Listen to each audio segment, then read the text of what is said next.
السلام علیکم ورحمۃ اللہ وبرکاتہ نحمده ونصلی علی رسولہ الکریم اما بعد فاعوذ باللہ السمیع العلیم من الشیطان الرجیم بسم اللہ الرحمن الرحیم وما خلقت الجن والانس الا لیعبدون۔ محترم ناظرین اکرام، آ جائیے آپ کے سامنے پیش خدمت ہے اللہ رب العالمین کا اس دنیا میں بھیجے جانے کا مقصد۔ محترم ناظرین اکرام، اللہ رب العالمین اپنے مقدس کلام کے اندر ارشاد فرما رہا ہے وَمَا خَلَقْتُ الْجِنَّ وَالْإِنسَ إِلَّا لِيَعْبُدُونَ، کہ میں نے جنوں اور انسانوں کو اپنی عبادت کے لیے پیدا کیا، صرف اپنی عبادت کے لیے پیدا کیا۔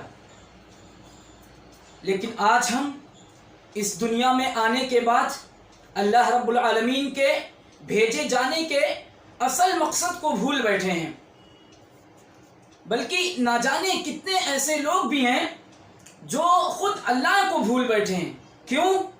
دنیا کے عیش و عشرت میں، دنیا بنانے میں ایسا مشغول ہو چکے ہیں، ایسا مصروف ہو چکے ہیں کہ وہ اللہ رب العالمین کو خود بھولے بیٹھے۔ اور میرے بھائیوں، جو انسان اللہ رب العالمین کو بھول جائے گا، کل قیامت کے دن اللہ رب العالمین بھی اس کو بھلا دے گا، اس کی طرف نظر رحمت نہیں کرے گا۔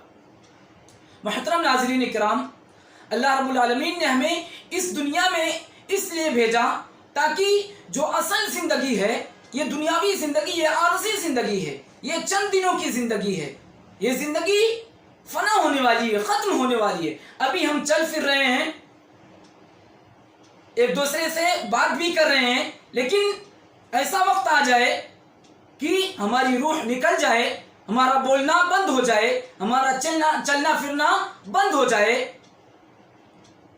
تو اس کو ہمیں اللہ رب العالمین کو اس دنیا میں بھیجے جانے کے مقصد کو سمجھنا چاہیے کہ اللہ رب العالمین نے ہمیں اس دنیا میں کس لیے بھیجا ہے، اسی کے مطابق ہم اس دنیا میں رہ کر زندگی بسر کریں۔ تو اللہ رب العالمین سورہ ذاریات کے اندر ارشاد فرما رہا ہے وَمَا خَلَقْتُ الْجِنَّ وَالْإِنسَ إِلَّا لِيَعْبُدُونَ، کہ میں نے جنوں اور انسانوں کو اپنی عبادت کے لیے پیدا کیا۔ آج عبادات، بہت ساری چیزوں کی عبادت کرتے ہیں۔ اللہ رب العالمین کہہ رہا ہے میری عبادت کرو، اور میں نے اپنی عبادت کے لیے پیدا کیا۔ تو آج انسان بہت ساری چیزوں کو معبود بنا رکھا ہے۔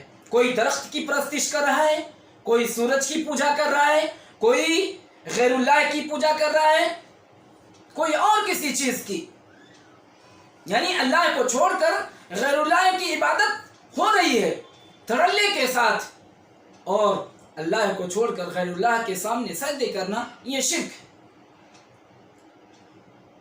محترم ناظرین کرام، ایک مثال کے ذریعے ہم سمجھتے ہیں کہ جب ہم چھوٹے تھے، ہماری زندگی بچپن کی سی تھی، تو ہم اپنے والدین سے کسی چیز کا مطالبہ کرتے تھے تو ہمارے والدین فوراً اس کو پورا کرنے کی کوشش کرتے تھے، جتنی بھی ان کی طاقت ہوا کرتی تھی وہ پورا کرنے کی ہم وقت تیار رہتے تھے۔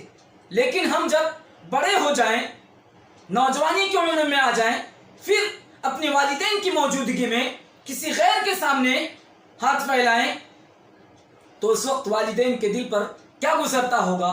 تو جس اللہ رب العالمین نے ہمیں اس دنیا میں پیدا کیا، بھیجا کہ صرف اس کی عبادت کی جائے، اب اس کو چھوڑ کر کسی غیر کی عبادت کریں۔ لیکن میرے بھائیوں، اگر ہم اللہ کی عبادت نہیں کرتے تو پھر اللہ کے کچھ بھی فرق نہیں پڑتا۔ ہم اللہ کو چھوڑ کر اگر غیر کے سامنے ہاتھ پھیلاتے ہیں تو بھی اللہ کی سلطنت میں، اللہ کی طاقت و قوت میں، اللہ کی قدرت میں کوئی کمی واقع نہیں ہوگی۔